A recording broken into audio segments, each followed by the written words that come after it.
حاضر ذی وقار، آنے والے وقتوں میں یہ بتایا گیا کہ جب میری چونکہ میرا موضوع سورہ روم ہے اس لیے میں دوبارہ آتا ہوں کہ آنے والے وقتوں میں تم غور کرو، تم فکر کرو، تم توجہ کرو، جب دو طاقتیں ٹکراتی ہیں، کیوں بتایا جا رہا ہے؟ قرآن کے ذریعے بتایا جا رہا ہے کہ جب دو طاقتیں، عالمی طاقتیں ٹکراتی ہیں تو دو طاقتوں کے بعد مسلم دنیا کے اندر بہت سارے مواقع جنم لیتے ہیں، بہت ساری طاقتیں جنم لیتی ہیں اور بہت سے خطرات منڈلاتے ہیں، اور اگر تم بے ہوش رہے تو وہ بھی تمہیں ملیا میٹ کر کے رکھ دے گی۔ یہی بعد میں ہوا کہ جب خلافت عباسیہ کا ختم، یعنی کہ لاسٹ پیریڈ چل رہا تھا، اس وقت دو طاقتیں آپس میں، یعنی کہ آپ کو سمجھ لیں خلافت عباسیہ آخری سانسیں لے رہی تھی، خلافت عباسیہ آخری سانسیں لے رہی تھی اور مسلم زوال پذیر ہو رہے تھے۔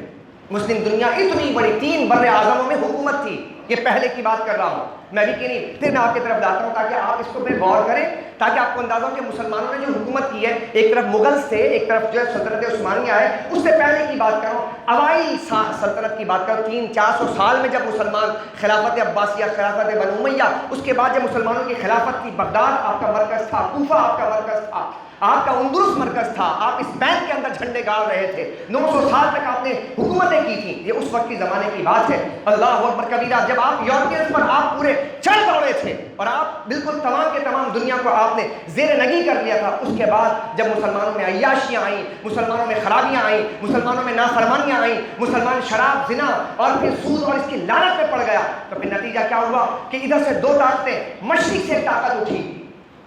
اور مشرق سے جو طاقت اٹھی تھی وہ منگولوں کی تھی، چنگیز خان، ہلاکو خان، یہ اٹھ رہا تھا مشرق سے، اور دوسری طرف صلیبی طاقتیں اٹھ رہی تھی مغرب سے۔ اب ان دونوں کے درمیان میں میدان جو تھا وہ مسلمان دنیا تھی، مسلم دنیا تھی۔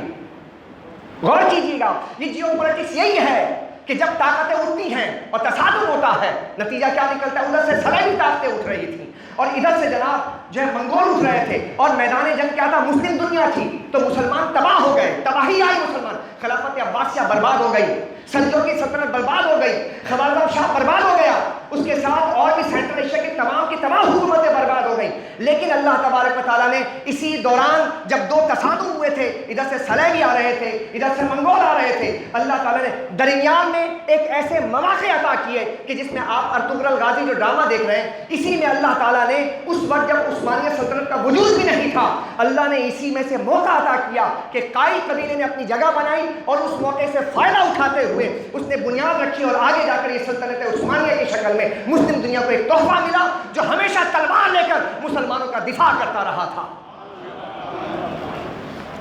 توجہ ہے آپ کی؟ بات سمجھ آ رہی ہے آپ کے کہ اس طرح یہ سلطنت عثمانیہ کا وجود نہیں تھا، قائی قبیلے کو کوئی جانتا نہیں تھا۔ جب منگول سے جب چنگیز خان جہاں پہ جناب وہ کالی آندھی کی طرح چھائے چلا جا رہا تھا، ادھر سے صلیبی طاقتیں تھیں، ساری جمع تھیں، اور پھر اس کے درمیان میں مسلمانوں نے اپنا راستہ بنایا، اور کئی 100 سال تک مسلمانوں میں پھر پوری دنیا میں ایک ہی طاقت تھی جس کا نام سلطنت عثمانیہ تھا، جو تلوار لے کر مسلمانوں کے تمام ممالک کا دفاع کیا کرتی تھی، حضور کے ناموس پر دفاع کیا کرتی تھی، ایک طاقت تھی۔ وقت نہیں کہ آپ کے سامنے یہ سارے صورتحال کو رکھا جائے، تو یہ ارطغرل غازی جو ابھی آپ کے سامنے ہے، اس کے تناظر میں موجود نوجوانوں کو آپ ڈرامہ دیکھ رہے ہیں، اس ڈرامے کے بیک گراؤنڈ پر آپ دیکھیں کہ پوری دنیا کے اندر اسی طرح تبدیلیاں آتی ہیں، تصادم ہوتے ہیں اور مسلمانوں کو مواقع عطا کیے جاتے ہیں۔